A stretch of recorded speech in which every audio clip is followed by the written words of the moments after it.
Greetings, everyone in Lukman Nation.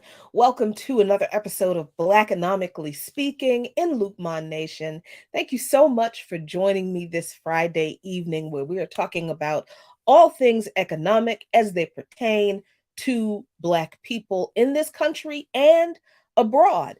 As usual, if you are watching on Black Power Media, I sure hope you have subscribed. And if you haven't, please do so now. Subscribe to Black Power Media and make sure you click the notification bell so you can get notified whenever anyone puts any content on this channel. You don't want to miss all of the great content we have. You can support Black Power Media on Patreon, patreon.com/Black Power Media. But did you know that you can support Lukman Nation too? On Patreon, patreon.com/Lukman Nation. And what you get in Lukman Nation as a patron are the expanded monologue texts that I do every day for By Any Means Necessary on Radio Sputnik, where I am proud to be a co-host of that show. So at least 2 or 3 monologues each week, expanded from what everybody who listens to the show gets. So you get special extra content from those monologues. So to get them, you have to be a patron, patreon.com/Lukman Nation. But you can check out some of my monologues also on Black Power Media, and they are called People's Power Punches. So let's get started. Oh, thank you so much, everybody in the chat. I know it has felt like a long week, and it's just January still. So I know folks are slow getting in. What's going on in Onyama? Marley Gordon, Leah Boggs, Ricky Ryan, Ready Revolutionary One. So glad to see everybody. Easy Dwan, good to see you.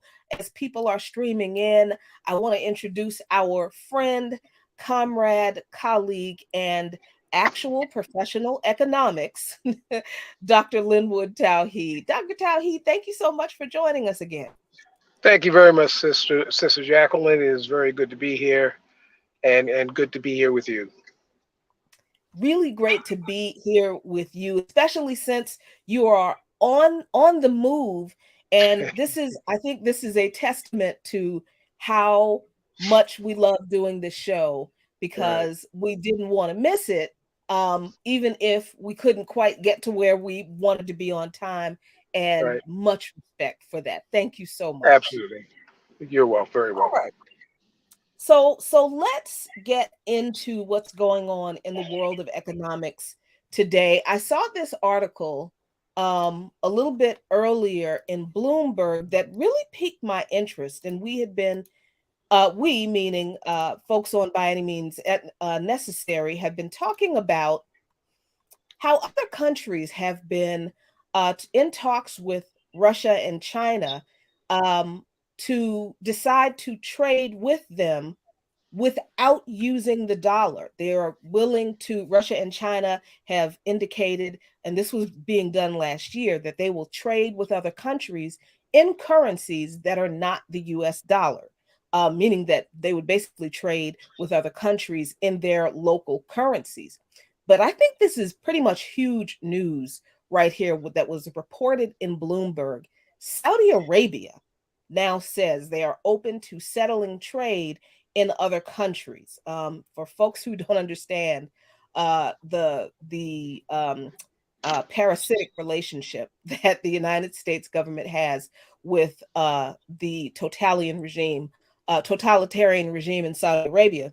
Saudi Arabia controls the oil. The United States wants the oil. So the United States makes friends with a fascist theocracy in Saudi Arabia, overlooks their human rights records, overlooks the targeting of LGBTQ people, overlooks the denial of equal rights of women, and completely overlooked their role in the September 11 issue, and still continues to do business with Saudi Arabia. But now Saudi Arabia is saying, you know what? We don't need the US dollar to do business with other countries. Dr. Tauheed, I think that's huge. What do you Yes, think? I think it's huge. Also, remember there's such a thing as a petrodollar, Mm, right? The petrodollar is the dollar became the standard currency for trade in oil. That means, of course, dollars are paid to Saudi Arabia for its oil imports. But if oil is transported or bought and sold anywhere else, the dollar is the standard currency. And so that term petrodollar has shown the very close relationship between oil producing countries and the rest of the world in getting that oil that's produced. What we have occurring now is a serious challenge to the idea of the petrodollar, in that Saudi Arabia, which is the largest oil exporting company and certainly a center of OPEC, one of the original OPEC founders, is the Saudi Arabia, and when we say Saudi Arabia, we mean Mohammed bin Salman. We mean the crown prince of Saudi Arabia. He makes the decisions. Period. He is saying that he will trade with Russia in now it says local currency. What they mean is the sovereign currency of the countries. And so Saudi Arabia is willing to trade with Russia um, um, uh, in um, in rubles, which is the sovereign currency of Russia, and Russia is willing to trade in riyals, which is the sovereign currency of Saudi Arabia. That means that if Saudi Arabia wants to buy something from Russia, it doesn't have to get rubles to do it. It can simply create its own riyals, which it can do, and it can buy things. It also means, and the opposite of that is that if Russia wants to buy things from Saudi Arabia, it doesn't have to get riyals. It can create rubles. Now, any country that is in control of its own currency can produce as much of its own currency as it wants. So Russia can create as many rubles as it wants. Saudi Arabia can create as many riyals as it wants. The problem is if you create too much and you go beyond the resources you have, then you create inflation. But what it also means is that if you can produce things that someone else wants, you don't have to run around the world to find dollars. Finding dollars means you have to sell something to someone who has dollars in order to get it. So neither Russia nor Saudi Arabia will have to exchange anything in dollars in order to exchange with each other. This is a huge development. And according to a couple of other articles, um, China, Russia, and Saudi Arabia are not only the only countries who are moving toward this. This Hmm. is Russia briefing, and they are reporting that Russia and African Hmm. nations, are going to Hmm. drop the US dollar and the euro in Right. trade settlements. Right. They report that Russian and African nations are moving towards settlements in national currencies. Hmm. Um, Sergei Lavrov, the foreign minister of Russia, reported this on Wednesday, this last Wednesday, January 18th, adding that the parties are preparing documents on rearranging the mechanism of cooperation under Western sanctions. And I think that's the key here. Um, that is pushing a lot of countries to do this, other than the political uh, transformation that's going on with the what feels like, what I think is the birth of a multipolar world, or the rebirth of a multipolar world. Yes. But there is also a recognition, I think, Dr. Tauheed, among many countries, that sanctions that the United States imposes on countries makes it difficult for them to do business in the first place, because that's, what the intention is of sanctions are. They are meant to economically put a country's government and country and society in an economic stranglehold to try to get the people to rise Hmm. up against the government. That's really the main reason the US imposes sanctions on people. But they're also imposed on other countries to keep them from doing business with those countries that the United States doesn't like. So other Right. countries are realizing, well, to get around the sanctions, what are you going to do if we trade with other countries not using your money? How can you sanction us there? And how does that work? Well, remember, the sanctions came in place. The sanctions against Russia came in place after Russia came over the border into Ukraine. Now, I could call that an invasion, but the territories that Russia moved into when it moved across the border from Russia to Ukraine were territories that the Ukrainians, the Eastern Ukrainians in the provinces of Donetsk and Luhansk, had a referendum announcing that they were independent territories away from Ukraine. They had seceded from Ukraine, and they also voted to join the Russian Federation. But for 8 years before that, the Ukrainian army, led by Ukrainian Nazis, had been bombing that part of the country. And from 2014 to 2022, when the Russians came over the border, there was Amnesty International estimated that 14,000 of these Eastern Ukrainians had been killed. They were committing genocide. And so Russia, following international law, comes across the border for protection. And that's what Vladimir Putin claimed and based his quote invasion on. So that's one thing. So the sanctions come Mhm. as a result of that.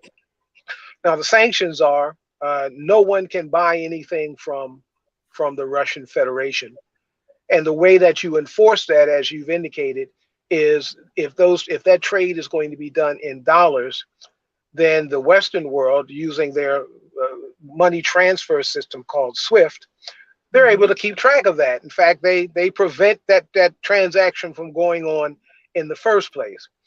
So that led to countries that still wanted to do trade with Russia having to implement a system that trade could be done without dollars. Now, the Chinese and Russians have been working on a system for about 10 years of doing that, replacing the SWIFT system so that they could do trades with each other, and other willing parties, other willing countries could do trade with Russia and China and each other without using the dollar. These sanctions accelerated that process. They said, okay, we got to Mm. do it now. It's in place. We've done enough work. Let's move on it.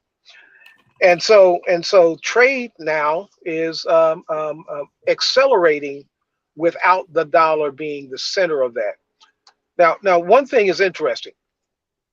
The Russians and the Chinese, either one, could have said, instead of you trading in dollars, everyone has to trade in rubles, or everyone has to trade in Chinese yuan.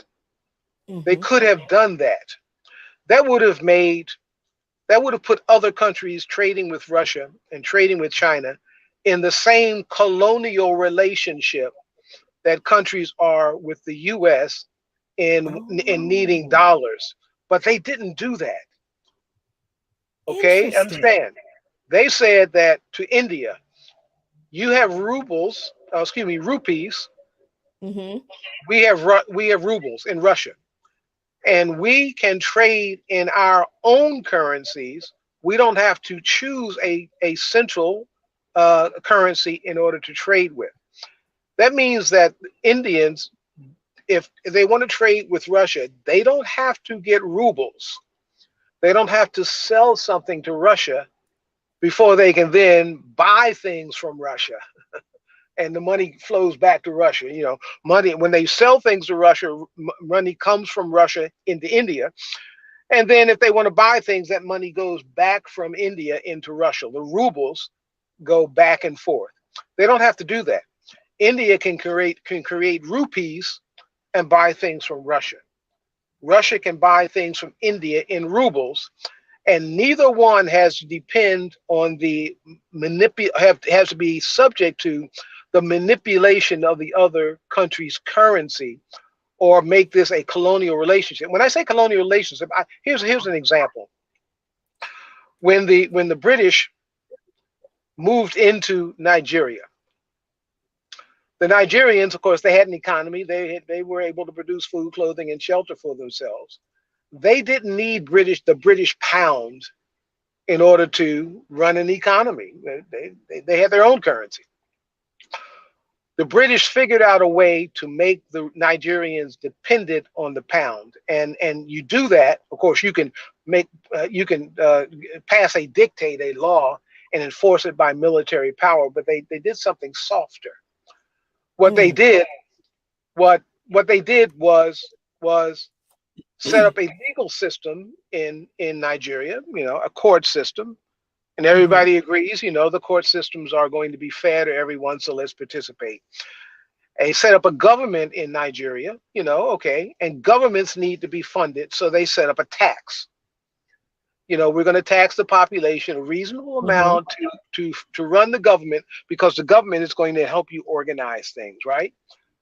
And that tax is in pounds, and Nigerians don't have pounds. So in order for Nigerians to get pounds, they have to go to work for the British to get And be pounds, paid in pounds. to be paid in pounds in order to pay the tax. So now the Nigerians are dependent on the British pound. That relationship where one country is dependent on the currency of another country in order to trade is a colonial relationship. This new Wow. relationship between the Russians and the Chinese and the Indians and the other countries who want to join this relationship is not that colonial relationship. It is an equal partnership relationship of one country being able to use its own currency to trade with another country. It's a That very is it's a very different relationship. that is an amazing explanation of this simple, but and I think it's amazing because it blows apart the myth that Putin is trying to impose Russian imperialism, because that's what some folks on the left who have hopped onto this "we must support Mhm. Ukraine" thing had. This is what they've always, oh, Putin did this to impose because of Russian imperialism, and he invaded Ukraine to reestablish the Russian Empire. And thank you, by the way, Dr. Tauheed, for giving the background of why Vladimir Putin had carried out a military action in Ukraine in the first place. Thank you for that, because Well, sometimes I just get tired of saying it because I've been saying it since February. mhm, mhm. So it's nice to hear it from someone else. Yes. So here's my question. We understand that um, the value of the dollar drives the exchange rate of local currencies in other countries, right? Like if you travel to the UK, um, the dollar might be valued at 1.5 times more than the euro. Right. So that things are more expensive in the UK, right? Is that, I think that I got that right. Yeah, yeah. Okay. So what does this relationship between these countries that are trading in local currencies outside of the US dollar? Is there this valuation um in inequality that could be a part of the arrangement? Well, ever since the establishment of the European Monetary Union, the euro has been at, in fact, about at 1.5 times the value of the U.S. dollar, and that means that if you want to buy something in the U.S., right, 1.5 times the value, and you have euros, you have to get 150 euros to buy something for $1 in the U.S. Okay, I'm sorry, Mhm. excuse me. Let me back. If you have a if you have a if you have a €1, you can Mhm. buy a dollar and 50. It takes $1.50 to buy something in the U.S. That Okay. makes Mhm. that makes U.S. goods expensive. Okay, Mm. relative to Mhm. European goods. Since the sanctions, the value of the euro has come down to about parity with the dollar, €1 per dollar. That means a European can buy more stuff now than they could before if they buy it from the U.S. That makes U.S. goods cheap. It also makes European goods more expensive. That's the other side. And so when people start to buy things that between those two countries, then trade starts to move in the direction of the U.S. and away from Europe. If things are cheap in Europe, U.S. citizens will buy things from Europe. You can buy things. You can go on Amazon and buy stuff. You can go on Amazon Europe and buy stuff and have it shipped over. And even with the shipping costs, it may be cheaper to buy things in Europe than it is in the U.S. But Hmm. when the dollar is now strong and European currency is weaker, the flow goes the other way. Europeans are better off, if you will, if they buy things from the U.S. And that's what the flow does. Now, I'll say that was the intention of weakening the euro to pull trade that would come to the U.S. away from the U.S. and to make and that also is it applies to oil. Mm. It Mhm. applies to natural gas. The U.S. is an exporter of oil and natural gas. And what the sanctions have done to Europe is, of course, reduce their supply of natural gas and oil and other things from Russia. And so they're turning to the U.S. as a supplier, right? And so trade in natural gas is, gas is flowing from the U.S. To Europe, but Europe still doesn't have enough natural gas to continue their industrial economy. So Germany, for example, is deindustrializing. It is too expensive to produce things in Germany. One, because they don't have the energy, the supply of energy, and the energy that they're buying from the US is very expensive. Two, because the value of German goods is now so much more expensive relative to the value of US goods. And we find President Biden and other U.S.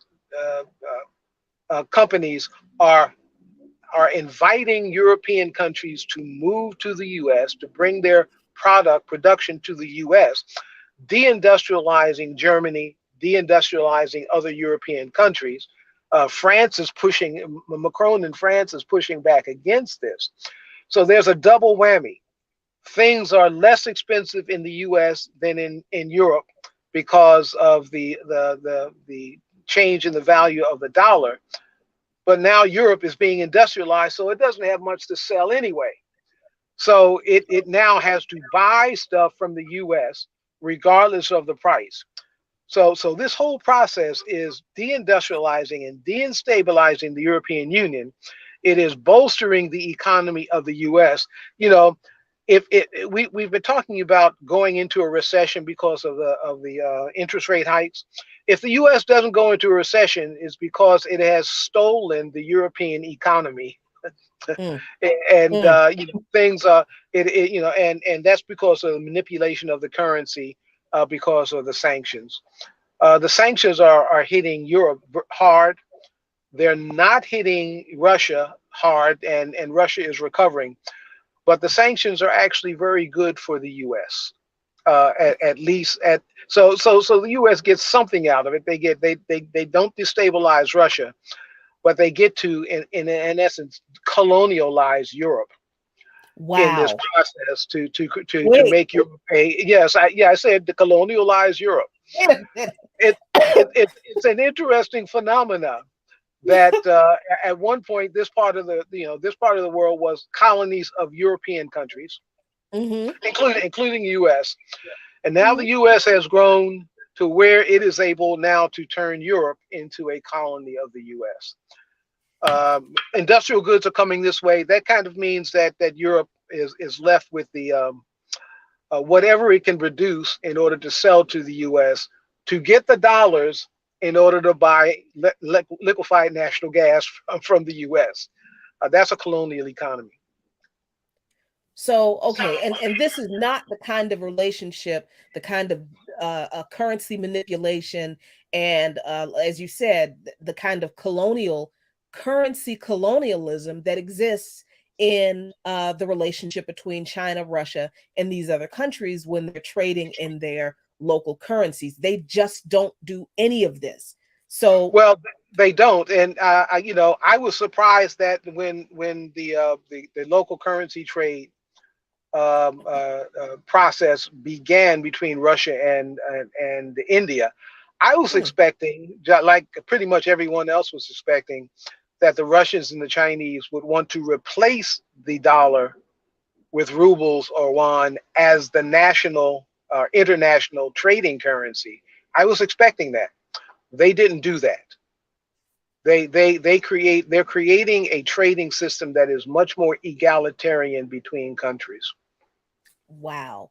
But I think the thing that you said that is a little bit shocking to me is that the sanctions that the US has imposed on Russia have actually had the effect of, or will eventually have the effect of turning the rest of Europe into a colony of the United States. Yes. And so what this means is the allies of the United States, France, Germany, the other European Mhm. nations, will now be under dollar colonization, Mhm. while Russia and China go about their business With trading with the rest of the world, with not the other really three quarters caring. of the world. Yes, with the other three quarters of the world, three Wow. quarters of the nations and populations of the world. And Emmanuel Macron in France has realized this and is making statements that the Europe should not continue to be subservient to the U.S. Now Europe has been subservient, in essence a colony of the U.S. under NATO, a military colony. The U.S. has Mhm. military bases, hundreds of military bases, some large, some small, over Europe, and has had those since the end of World War II. Mhm. We're just going into another phase where we're going into monetary and economic colonialization. So we're moving into that phase. And in order to do that, Germany has been a huge manufacturer of industrial goods. For example, medical equipment, CAT scans, MRIs, those things. Siemens is a major manufacturer of those things. Well, Siemens can't continue to do that because they have no gas to create electricity for it. And so the talks are, is Siemens going to move to China, or is Siemens going to move to the U.S.? Either way, Siemens is moving out of Germany because Germany Mm. can't produce this anymore. They have the intellectual, they have the manpower, they have the skilled workforce, which possibly means that those skilled German workers will need to move out of Germany in order to maintain a living. But I suspect that what will happen is if Siemens manufacturing were to move to the U.S., much of that manufacturing process will be replaced by automated processes, by robots. And Wow. so and by the way, those robots, Germany is very much a unionized country. That Siemens enterprise in the U.S. will not be unionized. They won't be paid at the wage level. They won't have the health insurance. They won't have any of this. And if you're creating the same product, selling it at the same price, but you've lowered your costs because you don't have to pay those wages, then profits go up. And this seems to be the plan. And this, by the way, what you just described is exactly what happened with NAFTA, only in reverse. U.S. The U.S. industrial sector was outsourced to Mm-hmm. of the other countries, China being one of them. Yes. Um, and China was smart enough and capitalized on their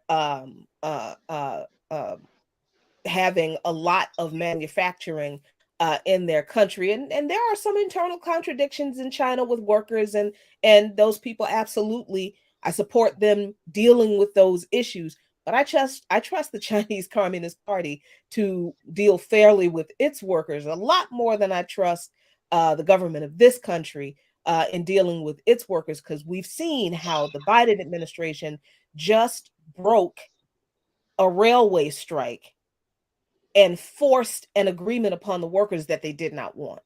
That so there's that. But there are some questions in the chat that I want to get to before we get to the next story. So Leah Boggs asks, did the UK just recently sanction Russian oil? And I believe they did. So it seems to me like it's just kind of shooting themselves in the foot, doing the US's bidding to spite cutting off their nose to spite their face. But they did it. I don't know how that's going to work out for them. Well, the UK is sanctioning Russian oil and Russian gas, just like the EU. Of course, the UK is no longer part of the EU as a Right. result of Brexit, and Mm-hmm. that creates an additional burden for Europe, for the UK. Because they don't have they don't have free access to imports and exports from the European Union. Uh, there were a significant number of workers in industries like healthcare and other industries who were EU citizens but not UK citizens, right? Who were working in Oh, the EU and they left. Well, when that happens, when you have a decrease in supply, you get inflation. And so the inflation in the UK, on top of the general inflation coming from the supply chain problems and also from the sanctions on Russian oil and gas, the UK also has an additional 3 points or so of inflation that comes from Brexit. And so the UK is in more serious problem, if you will, than let's say Germany or some of the other major economies in Europe. wow. Yes, and so they're shooting themselves in both feet, not just one, and it's a shame, if you will, that Mm. that the government that's in place in the UK, the Tories are doubling down on this. They're not relenting at all. The Labour Party doesn't seem to be organized enough to actually get peoples to the polls to overthrow, to displace the Tories, and so the Conservatives are in place, and they are really going into what we call austerity. All of that is for the purpose of breaking labor, of breaking the labor unions, so that those labor agreements no longer are in effect, and people will accept in pay whatever they can get. And once you do that, then profits increase. So the increase in profitability is causing the government of the UK to put more and more pressure on its citizens in order to break them. Gosh. So here's the other question. Another question. Jared Ball asks, do you, Dr. Taucheed, agree with Hudson's work, excuse me, on dollar imperialism or super imperialism? He doesn't can't remember what the title is, but it sounds like it. But if you have any critique, he'd love to hear. And so would I. Yeah, Michael Hudson is a colleague of mine. Michael Hudson is a research professor at the University of Missouri, Kansas City. And I love his work. He is very prescient. He's an economic historian, and he shows the value of studying history. I think Malcolm said it about studying history. Standard economists don't study economic history, and because of that, everything is new to them. This is whenever something comes up, they don't know that this has happened before. But if you study history, you understand that imperialism, the idea of having an empire in which every other country or entity is a subject or subservient, has moved into a super imperialism, because we're not talking about industrial capitalism where you send factories away from the U.S. and all that, and those countries become dependent on their income by supplying to the hegemon. We have financial capitalism, and financial capitalists don't care where their profit comes from. They have no country loyalties. That's right. So once those transnational corporations become disconnected from the country where their headquarters is, they don't care if the headquarters country is making a lot of profit, or if that profit goes somewhere else. What they care about is if they're making profit as owners of that corporation. We get into a process that Hudson has called super imperialism, which is the regular imperialism on steroids, regular imperialism guided by finance instead of being guided by industry. I prefer imperialism to super imperialism. I would prefer democracy in economy to that. But we're going into a period where which is extremely dangerous, because it's very difficult. In industrial capitalism, union activity was able to create a countervailing force to the force of industry. You got a factory. It's in the U.S. and the owners of that factory are in the U.S. and you form a union and you can negotiate with folks with the other side to get reasonable wages and health care and so forth. When the owners of that factory are dispersed around the world, there's no place to make that to do that negotiation with. You are completely at the mercy of those corporations. And Dr. Hudson also has a book called "Killing the Host." Super imperialism, this term of financial capitalism, is killing the host, the nations that is generating this profit. Those billionaires and so forth, who are far part of that process, don't seem to care. They seem to believe that they can make enough money that they can escape the eventual collapse of the world's economy, which is which is stupid. If you have $1 billion and dollars don't mean anything, you have nothing. Mm. But the irony of it is they're willing to suck the host dry until the host dies, and of course then they die also.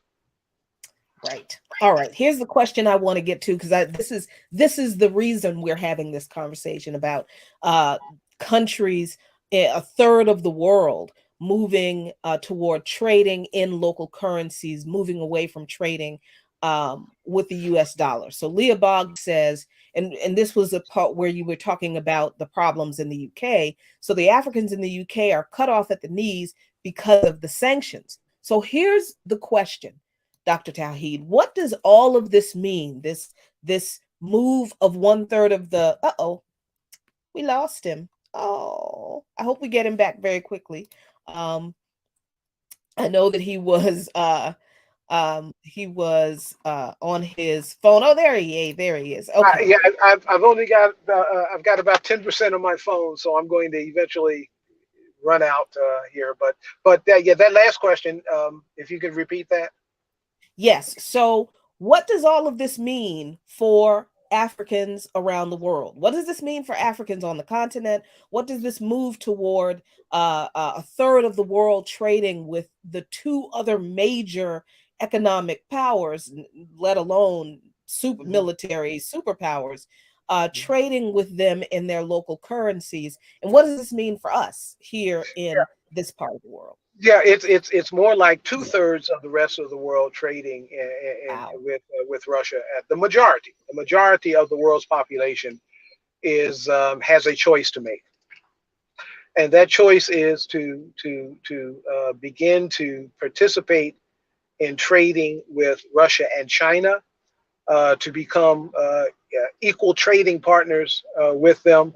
And I say equal because I'm looking at the currency regime that is being put in place, where you don't have to get Russian currency or Chinese currency to do that trade, right?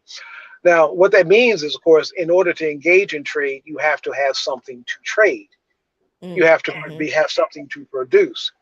And so countries that are able to increase their production based on their own natural resources and based on their own intellectual resources, they have something to trade, and they don't have to get dollars and have their trade devalued in dollars in order to get a little bit to eat. And so there's an opportunity here for countries to develop without having to let's say borrow money from the World Bank or the IMF in order to get money to build a highway. You know, if you've got your own currency and you have the resources to build a highway, you can build a highway. Or if you need some resources from another country, you can buy those resources in your own currency. You don't have to get dollars or euros in order to do that. Now, what that means that the countries that are wanting or to engage in this multipolar economy that is emerging, have some development choices that they did not have before. They can borrow money. They can borrow money if they need dollars. They can borrow money from the World Bank. They can engage in structural adjustment or austerity programs, where a country that owes has a $1 billion loan from the World Bank has to increase the taxation on its citizens or reduce government services in order to find the income to pay back the loan and the interest.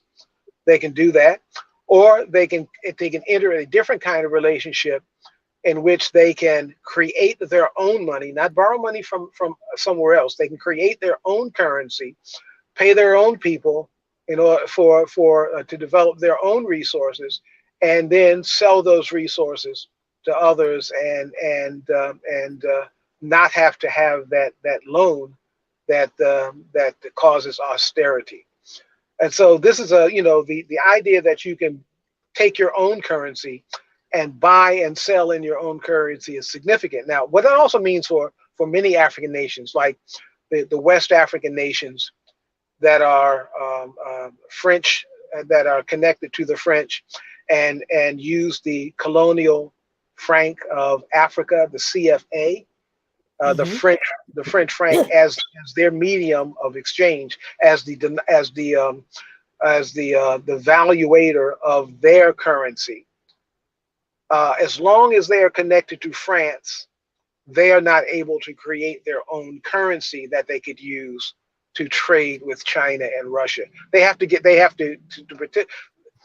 When you're in that relationship and your currency is what is called pegged to another currency, you can only create another unit of your own currency if the dominant denominator of your currency allows you to do so. So Senegal cannot create another Senegalese franc (CFA) if the French don't will not allow them to do so. If the French won't allow them to do so, they can't create any more currency. Mm-hmm. They need to become independent of that colonial relationship. There's a suggestion that Muammar Gaddafi wanted African countries to become independent of the colonial currencies, and this was one of the reasons that he had to be taken out. But How long have you been saying that? How long have we been saying that? what Gaddafi wanted to do was, in fact, what the Russians and the Chinese, in encouraging trade in local currencies, is what Gaddafi wanted Africa to be able to do. Now, I disagree with the idea that that currency should be backed in gold, Makes because sense. there's only so much of that. And in Right. It's a fact, finite right. resource. In fact, we were going to talk about the debt ceiling. Yes. And I don't know if you have enough use on your phone to get in there. Let's see if I can weave it in this way. Uh, Okay. the debt ceiling made sense for the U.S. when the U.S. was a gold based currency, right? When you had the gold standard. Because if you have only so much gold, then Mm-hmm. you should only have so much money. If you create more currency, then the value of that currency decreases the more you create, right? It's worth less and less gold. The U.S. realized that that was a drain, that was a constraint that it did not need to have, and it moved away from the gold standard to what's called a fiat currency. The government creates money; it doesn't matter how much gold or anything else is there. It Mm-hmm. makes currency, and as long as it has the resources to grow its economy by creating new goods and services and employing new persons into the population, then the economy grows. For African nations to peg their currency to European currency is like having a gold standard. And if you get Okay. rid of that gold standard, then you are free to produce as much currency as you need to fully employ the people in your economy. Gold standards and the connections to colonial currencies are basically a ball and chain, keeping you Mm. from moving forward. The debt ceiling is tied to gold standard thinking. Wow. But we've been off the gold standard for a long time, 1968, I believe. Even before Mm-hmm. that, but before I World War think II, so. 40 into the 40s, we've been off the gold standard, and officially off since the Nixon administration. There's no need for the U.S. to have a debt ceiling. Most industrialized countries don't have a debt ceiling. Wait, As so say long what? Most industrialized countries do not have a debt ceiling. They don't have this fight. Let me mention something that maybe kind of explain how ridiculous this is. There is in U.S. law, I forget the public law number,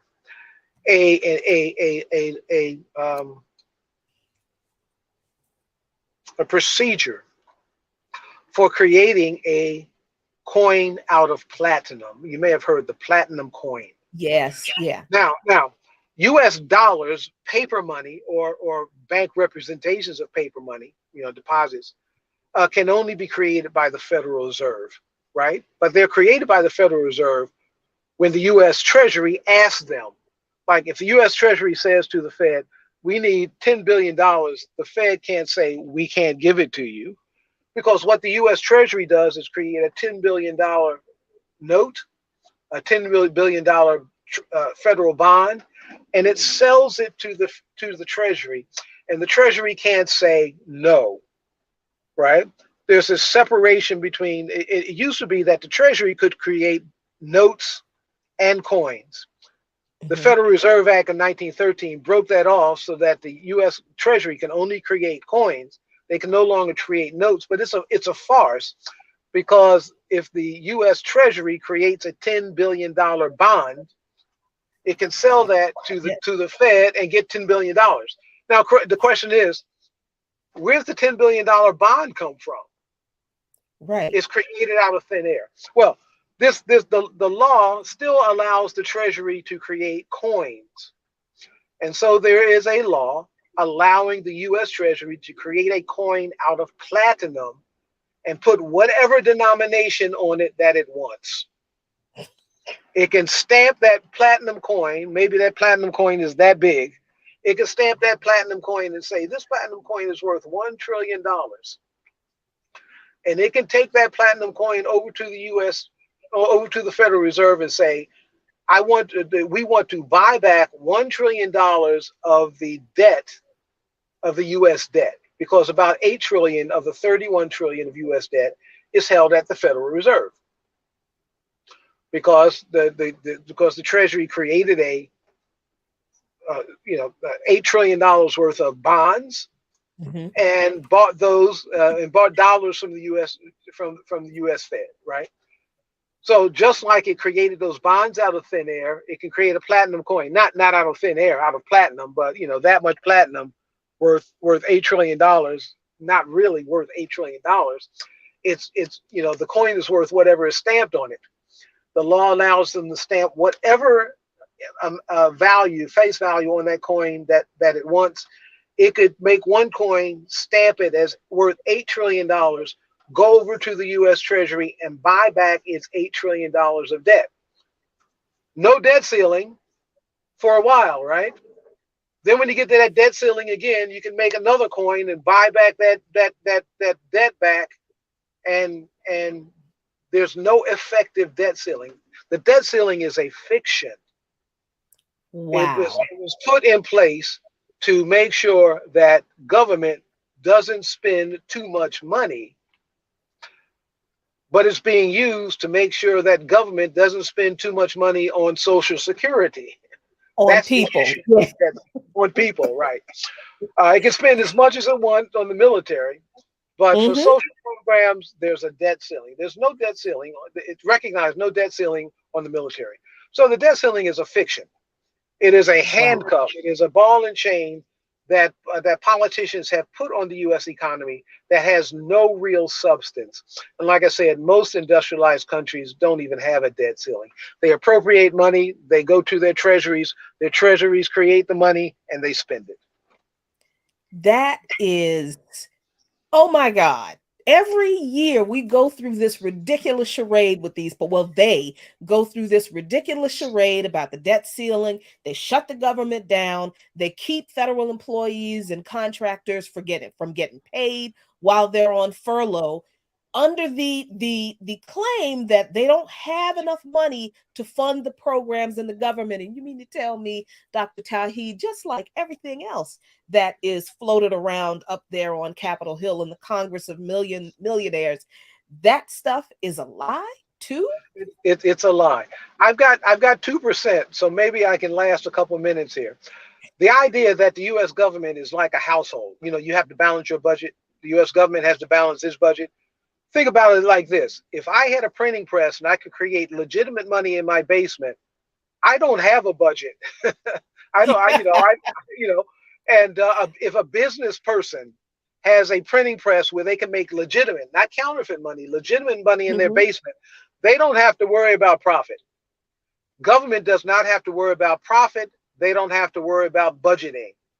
What a government that can create its own currency has to worry about is if it creates too much of it, because there's not enough production, it will create inflation.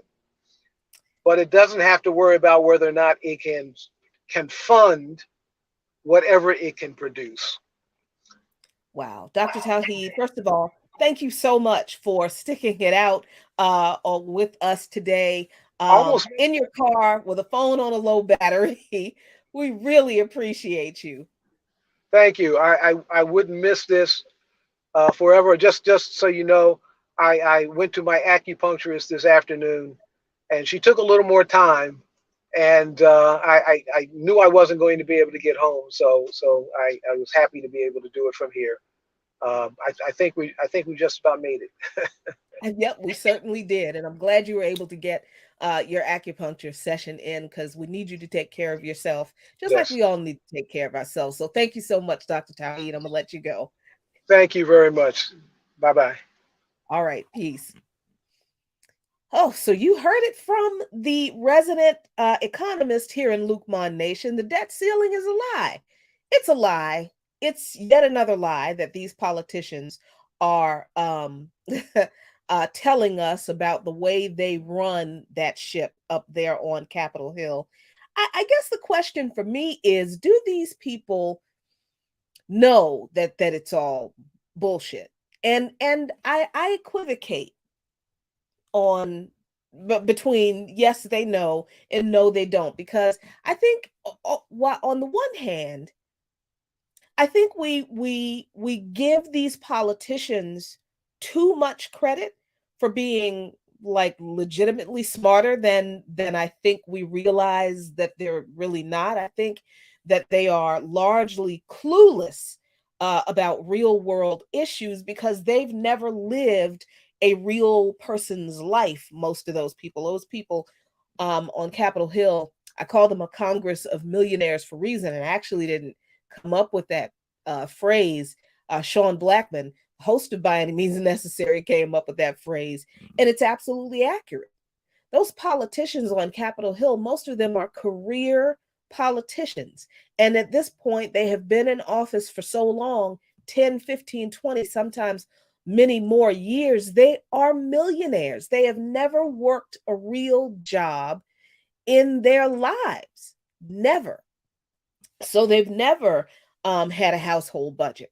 They've never had to struggle to make ends meet to feed their families. They've never had to work two, maybe three jobs to make ends meet and try to raise kids and try to keep a marriage afloat and try to maintain your health. They have no idea what any of that is like. So, because they've never done it, like never. So when they talk about, and I mean Democrats and Republicans, both parties, all of them, when they talk about not even fighting for Medicare for all, this is the thing that pissed me off so much about the recent GOP, the Freedom Caucus, and their very successful bid to force Kevin McCarthy to give them what they wanted out of him being Speaker of the House. They refused to vote for him to be Speaker until he gave in to some of their demands. And the thing that pissed me off so much about the fact that they did that was that there were some of us who were telling the so-called progressive caucus, particularly AOC, since she's on Twitter so much talking about how progressive she is, people were saying, why don't you force a vote from Nancy Pelosi before you vote for her for Speaker of the House?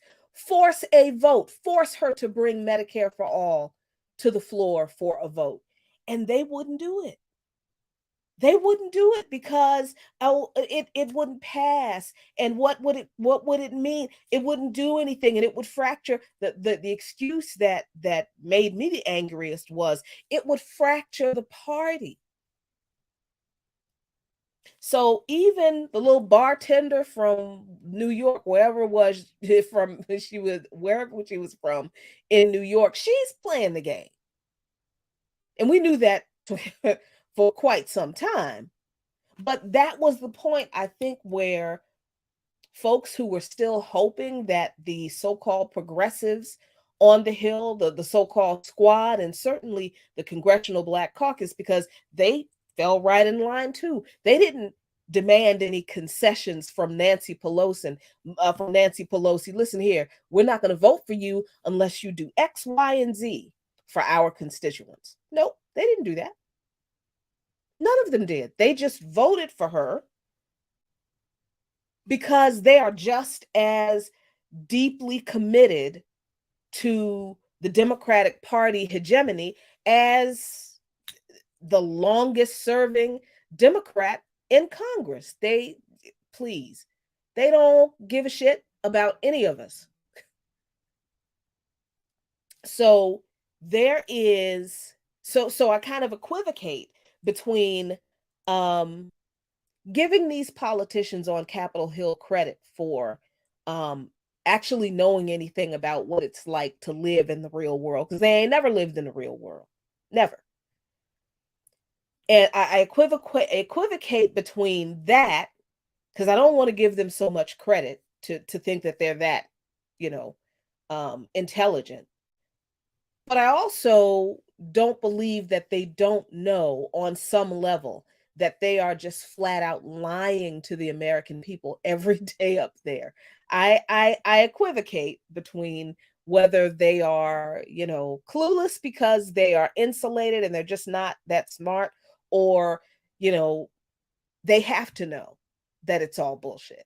And as long as they're getting their check and their lifetime free health care that we pay for, and their benefits, the lifetime that we pay for, even when they are no longer members of Congress, we still pay for their health insurance. But somehow we can't get any. I think when you look at something like that, you look at these politicians and you know they're lying. And just like when NAFTA happened, some people were saying, you know, this will be good for American business, blah, blah, blah. When you read the legislation, you could clearly see that it certainly wasn't going to be good for the workers, because it lifted all kinds of requirements that businesses had to pay workers a decent wage, to make sure that they had adequate health care coverage and decent benefits, all that out the window. So what happened to American jobs? They went elsewhere. And the politicians who worked on NAFTA knew this was going to happen. How do I know this? Because I actually worked for the lobbyist who helped draft the bill. So I actually read the North American Free Trade Agreement, some parts of it, before it was a finalized bill. And I wasn't anywhere near as politically aware and conscious then as I am now. And you know, it's not like I know everything now, but I sure know more now than I knew then. And I remember raising this issue of, this doesn't sound like this is going to be helpful to the workers. Why would any company agree to this piece of legislation? And the lobbyist who was working on NAFTA, who, by the way, was a Republican lobbyist. Yeah. The Clinton administration, because remember, it was Bill Clinton who passed NAFTA, the North American Free Trade Agreement. The major lobbyist, the main lobbyist who worked on the North American Free Trade Agreement, one of them was a Republican strategist who just happened to be a woman. Mm-hmm. And I remember being effectively silenced for being an uppity Black woman who didn't know anything about politics because I didn't have a degree. So what did I know? I'll never forget, we had a working meeting. If you don't mind me dishing a little bit on my little bit of political past, my little political history.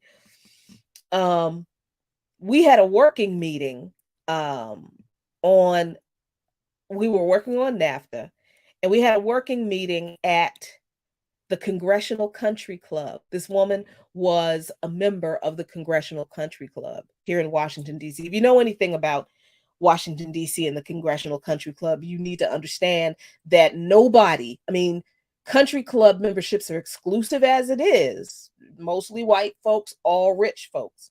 But Congressional Country Club, look, you can't just be rich and get into Congressional Country Club. You need to be rich and politically connected in Washington, D.C. politics to get accepted, to get a membership in Congressional Country Club. So that was the first time I had been. And it wasn't like I had like, ooh, I'm in Congressional Country Club, because it's not like it was the first time I ever saw a pool and some grass. So there wasn't anything like impressive to me. But I guess she was pissed off because I wasn't impressed. And a couple of people really were pissed off at me because they were like, oh, Jackie, they kept asking me, oh, Jackie, what do you think? They kept asking me, and only me, because I was the only Black person on the team. That has been true of most of my professional career before I started working for Radio Sputnik. Yeah, that corporate America, you work in corporate America and anywhere in this country, and it's like that. If you're Black, you're gonna be the only Black in a lot of situations, and I certainly was. So we go there, and they're asking me, oh, so Jackie, what do you think? And I'm like, it's nice.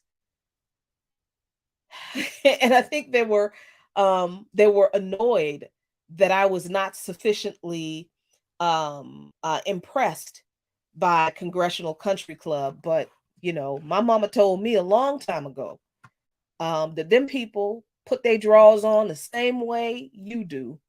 There's nothing special about them. So what they draws might cost more than your groceries for a month, but they still draws, and they still put them on one leg at a time. So they are absolutely nothing to be impressed by. And so I wasn't impressed. I'm like, hey, but yeah, it's a nice pool. Okay. So I had read part of the draft legislation, and I had written my questions down beforehand. I've always been that way. We're sitting at the table eating lunch, and we're going around, talking about things, and it gets to me, and I said, well, I've read part of this, and it seems to me that this legislation would be really harmful to American workers. And I don't think I understand how American businesses would be okay with workers just kind of being shortchanged like this. And the look that woman gave me was like, man, if she could have shot lightning bolts out of her eyes and reduced me to a pile of ashes in that moment, that heifer would have. And she looked at me and she said, well, why don't we let the corporations decide what they'll agree with or not? And me, not knowing any better, said, well, I mean, wouldn't the corporations want to, I don't know, consider how their employees feel about this? Because it seemed like, well, you don't really understand. That was always the way they tried to say to me that because I didn't have a college degree, I didn't know what the fuck I was talking about. Always. And that has been true and the case throughout my professional career before Sputnik. That wasn't the first time that had been said to me by someone, not always a white person, and it won't the last time. And I eventually came to realize, oh, that's what they're doing. They're telling me I'm stupid because I don't have a college degree like they do. And I still don't, by the way. I might eventually get that degree. Thinking about it, feel like the ancestors are like, yeah, you might as well do it, just as an exercise in finishing something I started, but not because I put any particular value on the thing. It's just, you started it, you should finish it. I think that's a good idea. That's what the ancestors, I think, are saying. But other than that, it's like, okay. So yeah. So that is my little insider information on how NAFTA was drafted, who worked on it, how it got passed, and why it it ended up doing what it did, because it wasn't an accident that American jobs were going to be shipped overseas so the corporations could make more profits. That was the purpose. And what the one thing I did not understand then, what I will absolutely admit was true, I didn't understand the nature of capitalism. That's what I didn't understand. I I I I I absolutely understood that NAFTA, just from reading, I don't even think it was one half of that piece of legislation, maybe one third of the draft, that this didn't look good for workers in this country at all. But I didn't understand that corporations that employ people, who I had been told all my life, if you're loyal to a company, if you get a job, you're loyal to a company will treat you right. Right? Isn't that what we're all told? Isn't that what we've all been told? Oh, those of us of a certain age, get a job, you stick with that job, you're loyal to a company will reward your loyalty. That's what we're told. So that's what I believed. So I didn't understand the nature of capitalism and the fact that corporate bosses will sell out their mama for a profit, let alone some employees. I absolutely didn't understand that then. Oh, but of course I understand it now. But it's just really interesting to think back on, like, the experiences I've had in this little journey, and how so much of I can look back and go, oh, I was there when this was worked on, and I saw this being done, and I got a real education, a real education. Somebody said, let me see in the chat. Oh, let me go back up and see this chat. Um, someone made a comment about, sometimes it's our own people that tear us down. Look, let me explain something to you. Let me tell you something. And this isn't even about economics. This is just me being dishy right now. Just me being a little petty. In corporate America, sometimes the worst people for Black folks in the workplace, particularly for Black women, I hate to say it, y'all gonna be mad. Sometimes some of the worst people, some of the biggest roadblocks are Black women, other Black women who have a title, who got an office, who got a little nameplate on there. Yeah, a little something behind or underneath their name, little fancy business cards or whatever. Sometimes they can be the one. Sometimes it's them. Sometimes it's not, the racist white people on the job. And weirdly enough, sometimes the racist white people are more fair than some of your own folks, which led me to the conclusion, and I think I realized this living in Washington, D.C. Um, since I was 6 and working in Washington, D.C. my entire professional career. I realized that all skin folk ain't kinfolk a long, long time ago. Long time ago. I don't even think I called it that. I just knew that those Black folks, those bougie ass Black folks who love their title and who love their office and who love their business cards and who love talking about what college you graduated from and where you work in social settings, because that's the way the social scene in DC is. There's a lot of classism, which is why I didn't get married until I was 45. And I married a dude that didn't live here. That's why. Because I dated Bama's in Washington, D.C. for a long time. And it's like, this is horrible. These people don't talk about nothing but sports, what college you went to, where do you work, what do you do? That's it. Networking. And then it got to a point where if you didn't have an MBA what's it, Masters of Business Administration, then you weren't on their level. And this is why I have always hated these conversations that Black women have about, I need a man who's on my level.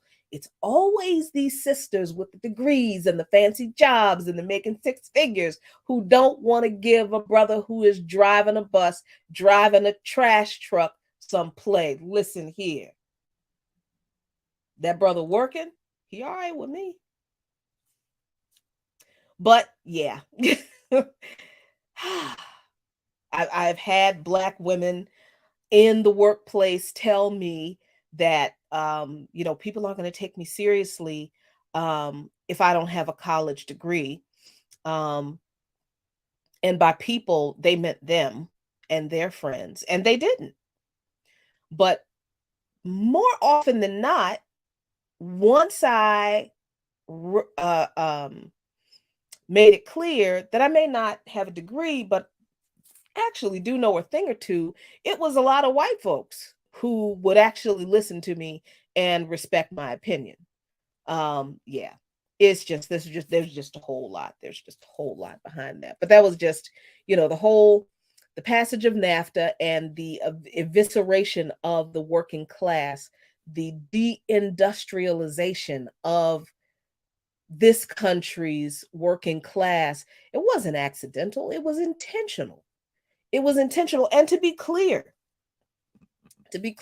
it wasn't done simply to slight Black people, as some people will say. No, it was done because capitalists will sell out all workers, all of them, to make more money. Instead of producing more things, instead of diversifying production lines, instead of tying production to actual demand, so you don't end up producing a bunch of stuff that nobody wants to buy and it's just sitting on the shelves and you lose money. Instead of doing those things, they did NAFTA.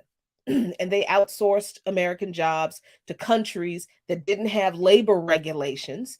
And in China's case, they did that at a time when China was still economically vulnerable. China was still recovering that 500 years of what do they call it? 500 years of embarrassment, of where basically the whole world either occupied or invaded China. So NAFTA was passed while China was still vulnerable, and China turned around and made NAFTA work for them. And like I said, humiliation. Thank you, Inyoma. 500 years of humiliation. Thank you. And like I said earlier, now where there are workers in corporations that are run by where there are workers in companies that are run by private entities in China who are rising up against those corporate bosses, yep, absolutely with them. And the Chinese government does seem to be responsive to these issues when they happen. But when has the U.S. government ever been responsive to the demands of workers in this country? What did I just tell you that the Biden administration just did with rail workers? They broke another strike, and they forced a labor contract on the rail workers that they didn't agree with. All righty. I agree. I absolutely agree. I think Africans throughout the diaspora are also enduring our centuries of humiliation, probably the same amount of time, 500 years of humiliation.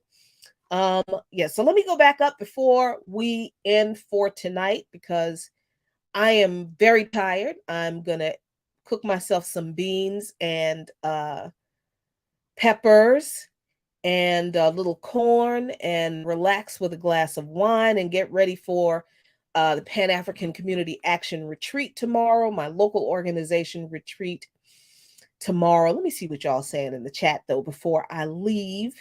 Y'all have any questions for me? Any questions? I saw there was a question for Dr. Tauheed that I'm going to send to him for something that people want him to talk about. So we would really love for you to do that. So whenever we do a show, Dr. Tauheed and I, he always asks if there are questions that he can answer that we didn't get to in this show. And I keep forgetting to tell you that. So I'm glad I remembered. Whenever we have a Blackanomically Speaking, because Dr. Tauheed loves your questions. He does. He loves the Black Power Media audience because he always says that you all are smart. You ask the best questions. It's clear you listen, and he loves answering your questions. Why? Because he's a professor. That's what he do, y'all. So if you have any questions for Dr. Tauheed about this show, about any previous shows, or if you have a show suggestion that you would like for him to talk about in a future show, please put it in the chat, because after this show is over, I go through the chat, I pull out whatever questions there are that we didn't get to, and I send them to him. So please do that. Thank you, Leah. He is an absolute gem. And I just got to say, I'm really tickled that he thought it was so important to do this show tonight, that even though his personal appointment went over, and life happens. I don't always remember to keep the charger in my car either. Sometimes I take it out for some reason and forget to put it back in. Life happens, but it was important enough for him to be on this show tonight that he did it in his car on the way from his personal appointment, pulled over where he was safe so he could talk to us. Excuse me. I'm going to make sure I give this question to him. Can he do a show on CFA franc? Absolutely. Let's see. Christopher, how did Santos get on 2 committees? Oh, y'all didn't think that the GOP was going to do shit about Santos, did you?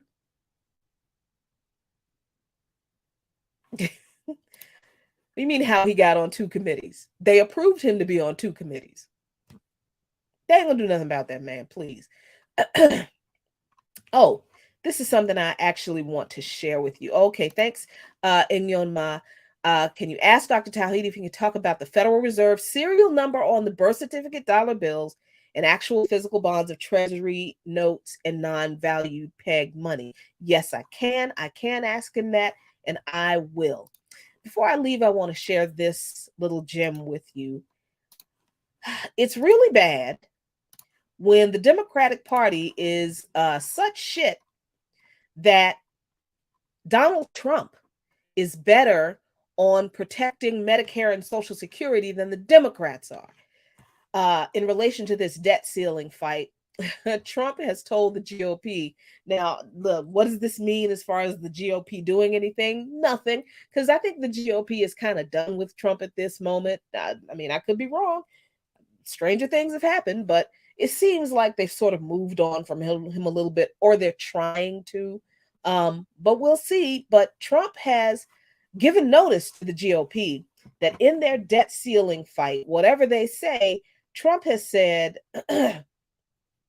and let me expand this, increase this so you can see it. Trump issued a warning to Republican lawmakers today. Under no circumstances should Republicans vote to cut a single penny from Medicare or Social Security. He said this in a video message. This is very important because the Democratic Party, I think they're completely fine with cutting Medicare and Social Security. As a matter of fact, Obama, part of his plan was to cut Social Security. Biden, yeah, that's totally on the table with him too. He's fine with cutting Social Security as well.